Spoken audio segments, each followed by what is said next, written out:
we're here in Rawlins, and I was able to cover about 725 miles today. So I ran a full clock today because I wanted to get as far as I can past through Wyoming. I could have shut down in Laramie and still would have had like 2 hours left on my clock or so. But between Laramie and Rawlins usually is like the shittiest area when it comes to snow and wind, which all of Wyoming's crap, but within that range it's worse. So hopefully it clears up. It looked like the storm is like north of us, but you got the drizzle and whatever.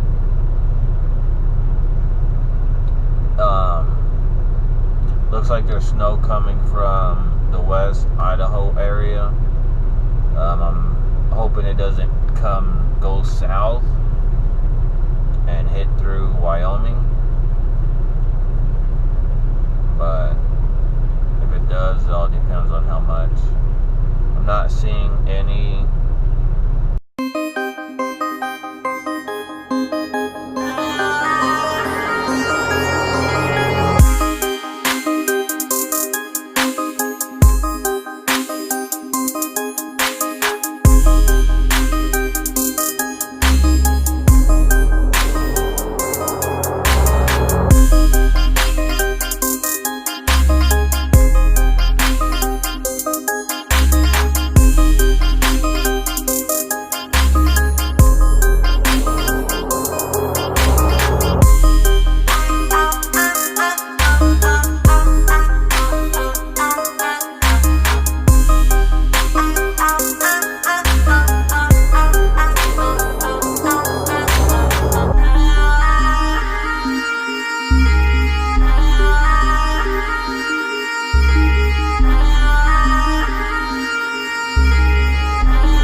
Alright, so we're in the yard, and, we're in the yard. As you can see, we're in front of the bay, in the pre-qual lane, waiting to get the truck looked at. So this guy came out again, just to repeat what I already told him what was wrong with the truck. And then he went back in there. So, I don't know. There's only one truck in the bay, and like I said, I'm just waiting for them so they can figure out why my truck decided it wants to smoke.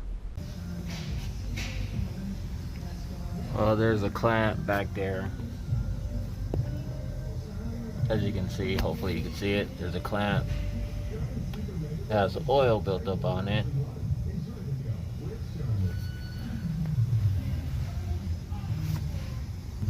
So then they took this off to look inside, see if there's any coolant, which there's not.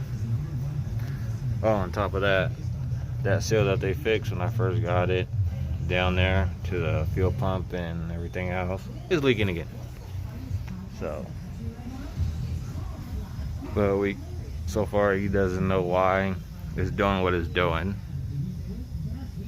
And yeah.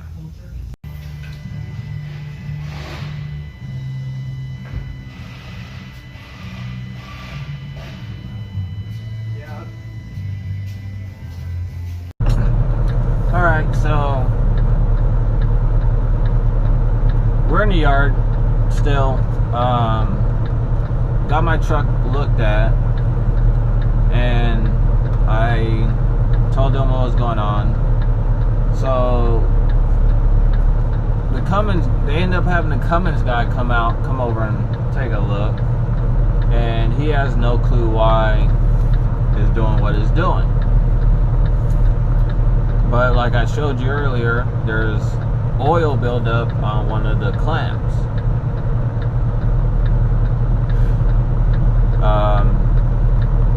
They looked inside the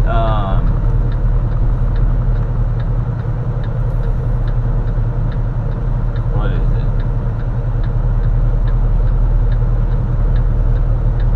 I forget what they call it. The manifold. They looked in there. It was dry or whatever, if that's the right part that they looked at. But anyways, they looked at it. They technically can't figure out why it's doing what it's doing. They would have more of an idea if it was constant. But their bright idea to solve the issue is keep running the truck until it blows.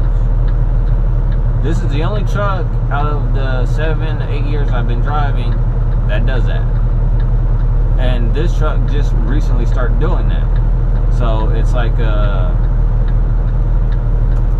what's going on type thing. The Cummins guy was like, if you're burning a gallon of oil every 5 miles, then we could take it apart and look at it and fix it. But if you're not burning a lot of oil or coolant or anything, there's really not much we could do. Which, for me, is like I told him, I'm like, alright, so depending on the situation, you want me to drive it until it blows up, because anything can happen. No one knows what the hell's going on with it. They don't even have an idea of what's going on with it. So I told him, so you're basically telling me drive it until it blows up. And technically they can't say yes, because, well, in all reality, by certain standards, if they say yes and then something goes wrong, well, it's their fault. Understandable. But at the same time, they can't really give me an answer. So yeah. But other than that, we've got a load. They sent me a load that picks up from the yard that was supposed to be here in a little bit. And I was on the phone with my dispatch, and she's telling me that the driver shows like about an hour out. Well, it's about an hour to get from here to Springfield, wherever. And it didn't necessarily load, and it was going to Streetsboro, Ohio, back to where I came from before I got the load coming out here.